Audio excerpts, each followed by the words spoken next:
Muchísimas gracias, muy buenos días, es un placer saludarlos, tenía tiempo que no los saludaba, ya saben que el horario de clases, seguimos trabajando en la universidad y a propósito este tema de Estado de Derecho da la impresión como si nos estuvieran cambiando el derecho, como si nos estuvieran cambiando los procedimientos. Maestro Dugay, como lo extrañamos en la Facultad de Derecho, honradamente se lo digo. Aquel tiempo de enseñanza del derecho, de la filosofía, y con todo respeto lo digo, a los nuevos maestros, a los alumnos que están viendo como si fuera un Estado de Derecho diferente, que batallamos no con los alumnos, hasta con los propios maestros, los recién egresados. Bien, por unidad de tiempo vamos a dar inicio. La palabra Estado de Derecho o el vocablo se divide, pues, por primera parte, se compone por la palabra Estado, que es la forma de organización política, y por la palabra derecho, que es el conjunto de normas jurídicas que rigen el funcionamiento de una sociedad. De ahí entonces que podemos establecer que para que exista Estado de Derecho, el poder del Estado debe encontrarse limitado por la legislación, por el derecho. Sin embargo, ahorita da la impresión que ahorita se está adecuando el derecho para no estar fuera de ese Estado de Derecho, es decir, aquí nuestro amigo es veterinario, pero me gusta, con todo respeto lo digo, no estoy criticando a nadie, sino lo que está sucediendo. Es veterinario, pero me gusta para procurador, porque no cambio la Constitución, y digo que para ser procurador se requiere tener alguna licenciatura, ahora sí, ya éntrale y ya estoy dentro del Estado de Derecho. Desafortunadamente lo que estamos viviendo últimamente. Volteamos, por favor. Durante mucho tiempo, y todavía hoy en día en el caso de Rusia, se maneja el Estado absolutista, es decir, donde el soberano es el jefe de todas las fuerzas, es el jefe de todos los poderes, tal y como ocurre en Rusia. El presidente es la cabeza de todo y está por encima del poder legislativo, del poder judicial, y todo lo que es el poder ejecutivo. No hay ningún poder ni siquiera igual a él está por encima de todos los poderes. Y el Estado de Derecho surge precisamente para contrarrestar de alguna manera este Estado absolutista, ya que en el Estado de Derecho, pues el poder surge del pueblo, el pueblo lo nombra y obviamente lo integra a través del gobierno. Para que se dé el Estado de Derecho en la siguiente, por favor, deben darse por lo menos estos elementos, como mínimo: la supremacía de la ley, el sistema jurídico de normas, la legalidad de los actos de administración, la separación de poderes, que lo correcto debe ser división de poderes, protección y garantía de los derechos humanos y el examen de constitucionalidad de las leyes. En cuanto al primero, la siguiente, la primacía de la ley, esto se ha estado manejando pues a partir del 20 de mayo de 1969.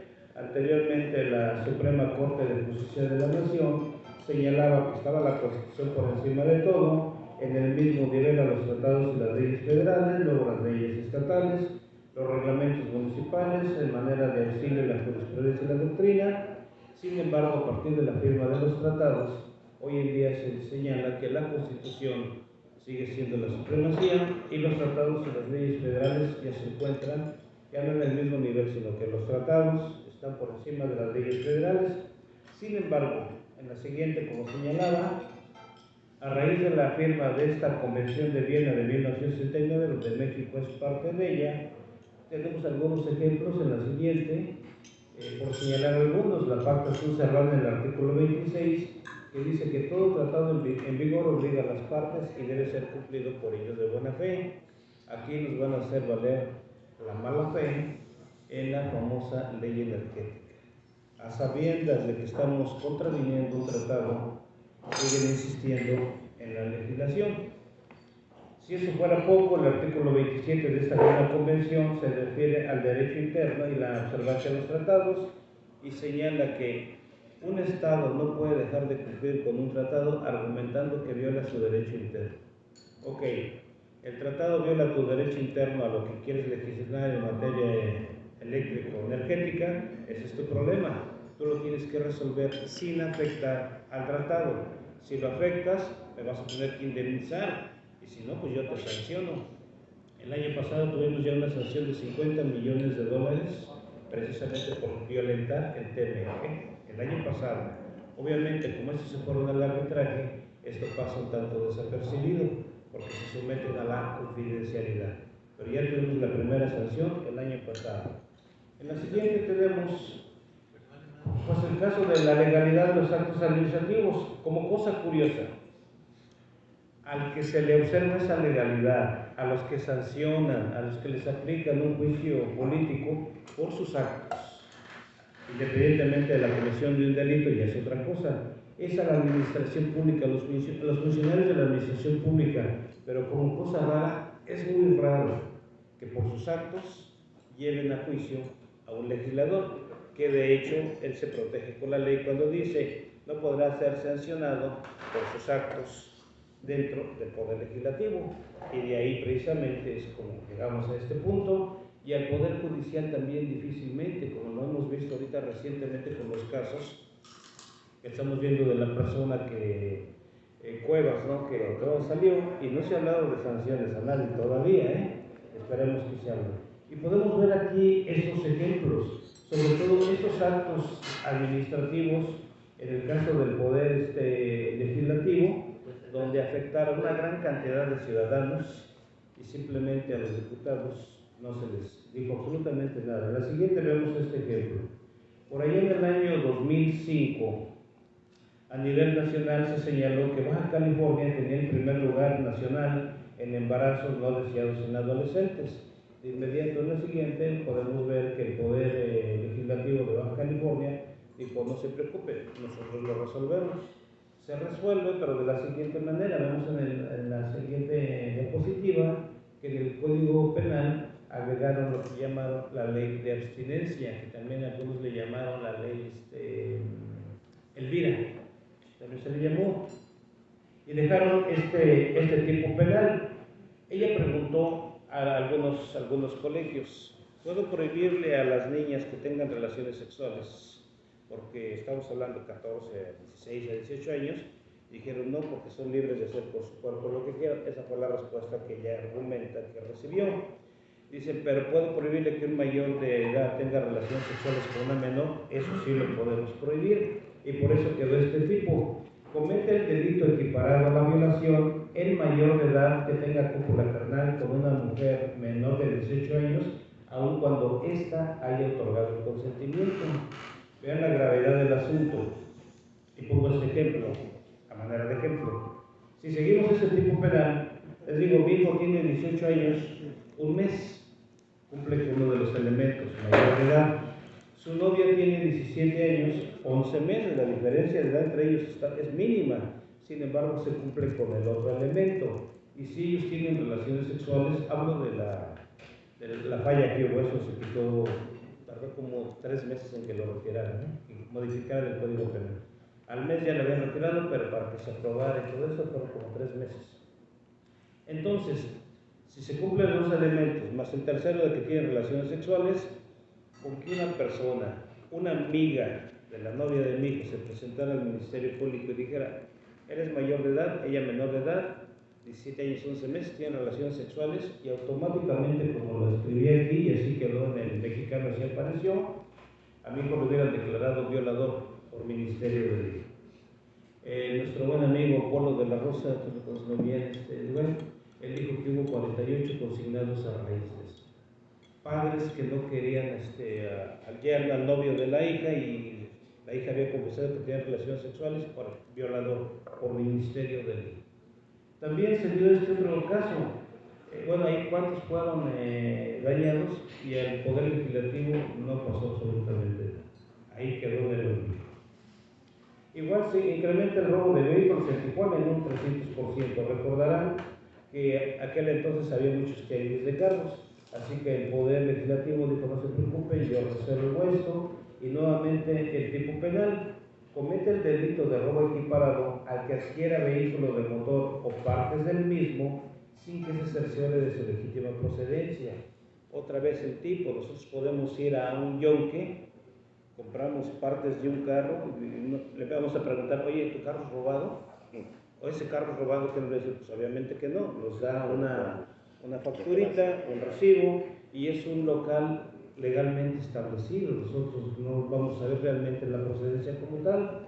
Entonces nuestro buen amigo, el famoso Piti Vázquez, en paz descanse, Alejandro Vázquez, él nos comentó este asunto, que llegó esta señora a comprar un carro, dice, mira, aquí está, $8,000, dijo, y está en precio, los documentos aquí están, dice, oye, y el reporte de robo, no, tiene que ir ahorita a la agencia del Ministerio Público y pide que le corran la serie, ahí le van a dar el reporte que le robaron, pero mire, chequele, aquí están los documentos, cheque la serie, coincide perfectamente, la señora muy confiada, llega al Ministerio Público y le dicen, ¿qué cree?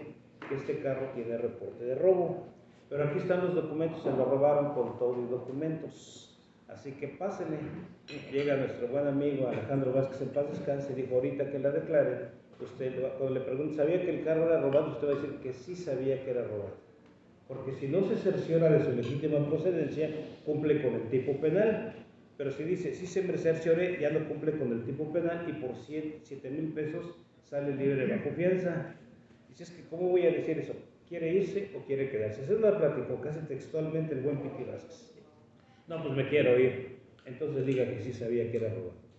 ¿Y quiénes se aprenden esto? ¿Quiénes son los primeros que se aprenden esto? Pues obviamente los malandros.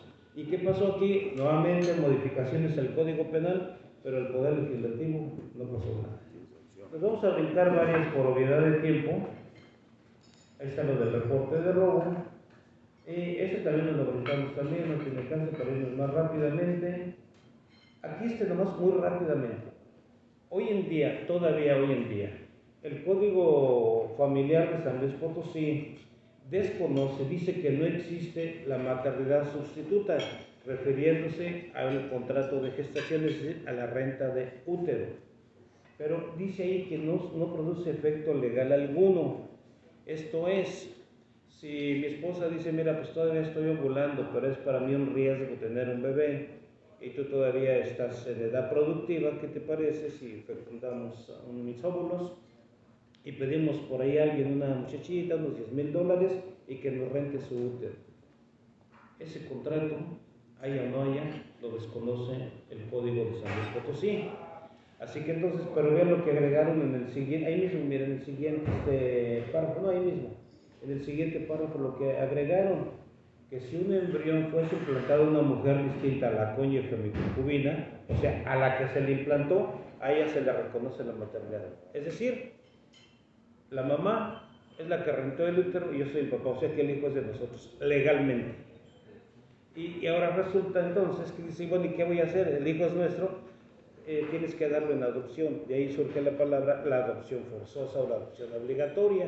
Vean entonces los errores legislativos que estamos enfrentando, ¿no?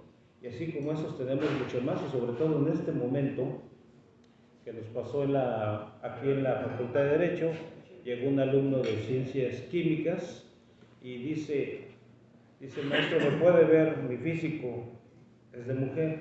Yo era mujer, pero legalmente, jurídicamente ya soy hombre. Y ahorita en derecho tenemos dos casos así. Ya se cambiaron y todo el nombre les aparece como de hombre, pero ya son mujeres jurídicamente. Pero como ya estaban las listas procesadas, no se cambiaron. Bueno, él dice, mire, yo jurídicamente soy hombre, pero mi cuerpo sigue siendo femenino, no tengo para operarme. Pero unos americanos acá delante de playas me ofrecieron $10,000 si les rento mi útero, con eso me puedo operar. Tendré algún inconveniente, pero yo soy hombre. Lo comenté obviamente con la Academia de Derecho Internacional Privado, que a propósito vamos a traer el mes que entra al doctor Leonel Pérez Nieto, si nos gustan acompañar, lo vamos a tener ahí no en la facultad, sino en la sala de lectura. Lo comentamos, dice, en el contrato que diga, en lugar de que diga madre gestante o persona gestante, que diga, en lugar de que diga madre o mujer gestante, que diga persona gestante, para que cumpla con el contrato. Y esto también se va a llevar a cabo próximamente, que hombres que van a poder implementarlo, inclusive el útero, y ya fecundado bebés. Es lo que estamos viviendo. Bien, continuando entonces con esto, recuerdo que la División de Poderes señala que el gobierno, para llevar a cabo sus funciones, se deposita en tres poderes: el poder ejecutivo, poder legislativo y poder judicial, y en los tres casos, por ningún motivo, se pueden salir de lo que marca la ley. Para nosotros los ciudadanos, Lo que no nos está prohibido nos está permitido. Para los funcionarios, los que no está plenamente expreso como parte de sus funciones en la ley, para ellos les está prohibido. Y bien, entrando por lo que está ahorita de moda, que es el Poder Ejecutivo, como ustedes ya lo saben, este se conforma con la Presidencia de la República y las Secretarías de Estado. Lo que aquí en la siguiente vemos, y que casi no lo estudiamos, es que el presidente de la República tenemos de varios tipos, como ahora marca la nueva doctrina. ¿Cuáles son esos tipos? Tenemos el presidente electo, que llegó por la vía de las elecciones, tenemos el presidente provisional, tenemos también al presidente interino y tenemos al presidente sustituto. Y aquí generalmente hay confusiones. De hecho, ayer vi una declaración que subieron en un colegio y confundían aquí esos presidentes. En la siguiente podemos ver cada uno de ellos. ¿Quién es el presidente provisional? Aquel que cubre las ausencias temporales del presidente de la República. Entendamos esto. Si él va a una comisión a la ONU, el presidente de la República no se llama ausencia temporal. Simplemente está trabajando en una comisión. ¿Quién lo cubre? Pero como encargado de despacho, el secretario de Gobernación, pero como encargado de despacho, no es presidente provisional. Presidente provisional es cuando va a atender las ausencias temporales del presidente, que puede ser hasta porque se operó, porque se enfermó de COVID y se fue más allá de 7 días a descansar. Ahí sí se le puede nombrar presidente provisional. Bien, si la ausencia es absoluta, se va el presidente, no hay más presidente, falleció o cualquier otra cosa que es ausencia absoluta, si esto es dentro de los 2 primeros años, se nombra un presidente interino. La función del presidente interino es únicamente convocar a elecciones, nada más. No tiene ninguna otra función, no puede cambiar funcionarios, no puede dar nombramientos ni retirar nombramientos. Presidente interino, única y exclusivamente para convocar a elecciones. Hablo dentro de los 2 primeros años y ya en las elecciones pues surge el presidente electo y ahí tendríamos que cambiar la Constitución, porque hoy en día la Constitución establece que el presidente electo dura en el cargo 6 años, excepto López Obrador. López Obrador va a estar en el cargo 5 años, 10 meses, él no va a estar los 6 años. Porque el siguiente presidente ya no va a entrar el 1 de diciembre, va a entrar el 1 de octubre. Así que le van a restar 2 meses ahí a López Obrador, constitucionalmente señalado. Entonces, ¿qué dijeron que son? Bien, y si la ausencia absoluta es dentro de los últimos 4 años, entonces el Congreso General, que se constituye como cuerpo colegiado, va a nombrar al presidente sustituto y este lo va a cubrir por el tiempo que faltaba. Esto es, si se diera el caso, como lo vemos ahora, la revocación del mandato, y si, ejemplo, él pierde y le dice se tiene que retirar, dispone de 60 días el Congreso General para nombrar al presidente sustituto, y ahí sí, en este caso, el secretario de Gobernación se nombraría presidente provisional en lo que se nombra el sustituto, con un pequeño detalle: al que nombren presidente provisional ya no puede contender posteriormente por la presidencia. Una vez que se sientan en la presidencia ya no se vuelven a sentar, sea cualquiera de los nombramientos, y el presidente sustituto entonces lo cubriría. Aquí, ¿qué podríamos ver? Una perspectiva, que si López Obrador dice, bueno, pues yo me voy, ya perdí, van a nombrar el colegio como tal, al que ellos quieran, a cualquier ciudadano. Les puedo garantizar que, siguiendo la tendencia que ya hemos tenido, como fue el caso aquí con Héctor Terán, del mismo partido al que pertenecía el que se fue, ponen lo que va a ser alguien de Morena. Entonces, aquí se presta para que el presidente diga, yo ya me voy a descansar a mi casa y nombren a fulano de tal, y yo desde aquí ordeno. Él va a ser simplemente mi escudo, a él le van a llegar las balas, pero el que sigue ordenándose yo sería eso. Y la otra es que si él dijera, ¿saben qué? Que viéndolo bien no me voy, no hay forma legal de decirle, usted perdió si se va.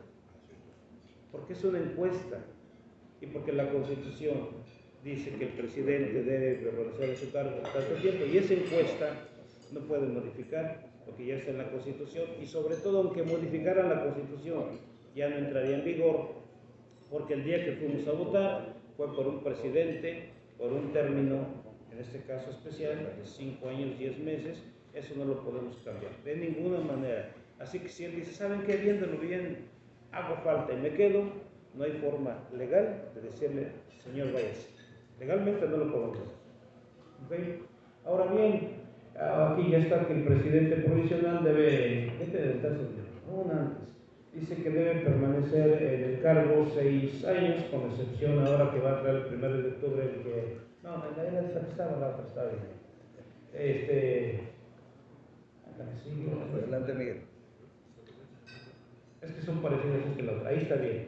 Y ahí mismo dice el artículo 83, quien se siente en la silla presidencial bajo el nombramiento que haya sido, no puede volver a ser presidente. Y ya se le hicieron a varios secretarios de gobernación, cuando no querían que se postulara para presidente de la República, el presidente se retiró por un tiempo, pidió permiso, le dijeron, mira, tú espera, tú pásale porque vas a ser presidente provisional, levanta tu mano y protesta por él, y le dan su nombramiento, muy suavecito lo hacen. Y cuando él dice, yo voy a ser el siguiente candidato, ahora ya no puedes, ya se le hicieron a varios, pero muy suavecito, y como cayeron en el error de que no habían leído la Constitución, ya no pegan de gritos. Saben que constitucionalmente ya no pueden. Bien, en la siguiente oración, por favor. Ahí tenemos, eso también que es diferente, porque ayer lo comentó una persona, pero de forma errónea. Si por algo no hubiera elecciones para la próxima presidencia de la República o no se declaran válidas, normalmente se sienta el presidente provisional y tiene que nombrarse al interino para que convoque elecciones. Pero si hubo elecciones, se declararon válidas y tenemos ya presidente electo, pero él falta en ese transcurso, es decir, no se sienta en la silla presidencial y no rinde su protesta, el que se sienta en la silla presidencial es el presidente del Senado. Ahí está en el artículo 85. Porque ayer dijeron que era el presidente de la Suprema Corte, no, eso fue hace años. Ahorita sería el presidente del Senado, el que se siente en la silla presidencial por ministerio de ley. No le van a preguntar inclusive si quiere, está en la Constitución. ¿Okay? Ahora sí, en la siguiente, por favor. Aquí me voy muy rápido, pues esto es más que obvio. Ya saben que el Poder Legislativo se conforma de la Cámara de Diputados, 500 integrantes, 300 de mayoría relativa, 200 de representación proporcional, la Cámara de Senadores, 128 integrantes, de los cuales entran por voto directo la pareja, después otro de la minoría relativa y luego los de representación proporcional. Y ya se dio el caso que Baja California tenía 6, obviamente 2 senadores de Baja California, pero en la circunscripción, que eran los Baja California, Sonora y Sinaloa, los senadores que eran 6 por los que entró de minoría y los que entraron de representación, eran 6 aquí de Baja California. ¿Y por qué Baja California tiene 6 senadores? Por esta fórmula simplemente. Sonaba increíble. Dentro de las funciones del Congreso de la Unión, lo que tenemos que dividir cuáles son las que corresponden exclusivamente a la Cámara de Diputados y cuáles exclusivamente al Senado. Como aquí están interviniendo una ley de energía y esta ley de energía va a afectar al TEMEC, no deberían intervenir aquí el de los diputados, debería ser exclusiva del Senado nada más, únicamente. Y ya lo dijeron, ya vimos a Monreal, otros que dijeron, no, en el Senado va a cambiar esto, porque ellos son los responsables directos. Ellos pueden incurrir en responsabilidad internacional por legislar violentando un tratado. Así es. Y obviamente el obligado aquí es México, a través de nuestro representante. México incurre en responsabilidad internacional si se legisla en materia eléctrica y se afectan los contratos ya establecidos a la luz del TEMEC. Bien, por favor. También aquí en el caso de las funciones del Congreso Federal y inclusive local, porque también hay personas que dicen, no, la única función de los diputados es legislar. No, claro que no. Tienen 4 funciones básicas, entre otras. La legislativa, que es la que todos conocemos, la de fiscalización, la de gestoría comunitaria, que sabemos que ellos siempre ubican sus módulos y están llevando la gestoría, Y la de investigación, como se dio el caso ahora del diputado que se acusaba de violación, que se formó una comisión para investigar y ya después se le retira el fuero, entonces ya pasa a la línea ordinaria. Bien, en la siguiente entonces, del poder, cosa curiosa del poder judicial, hubo cambios severos, sin embargo en la práctica no se dan todavía. En la práctica no tenemos algunos, por ejemplo los plenos regionales todavía no están. Aquí la ley anterior señalaba el Consejo Federal de Ciudadanos, nunca vi que lo usaran, pero teníamos en la ley orgánica anterior el Consejo Federal de Ciudadanos únicamente para delitos contra periodistas o delitos cometidos por los periodistas. Ahí se salía totalmente el Poder Judicial en ese sentido estricto y el que integraba era el Poder Federal de Ciudadanos, pero un Consejo Federal de Ciudadanos, pero nunca vi que se integraba. Bien, pasamos a la siguiente, por favor. Recientemente, o bien hoy en día, como quieran llamarle, esta Declaración Universal de los Derechos Humanos toma mucho más auge cada vez más. Recordemos que en la época de Salinas de Gortari, él los elevó a rango constitucional y Felipe Calderón los mandó al artículo primero como fuente principal del derecho en México. Bien, la siguiente Declaración Universal de los Derechos Humanos, los estados se comprometen a reconocer, respetar, proteger y garantizar los derechos humanos. Obviamente aquí el responsable es el presidente de la República. Así que de esta manera en la siguiente podemos ver algunos ejemplos. El artículo 37 de nuestra Constitución establecía antes del 20 de marzo del 98, antes, que los mexicanos por nacimiento podrían dejar de ser mexicanos si adquirían una nacionalidad extranjera.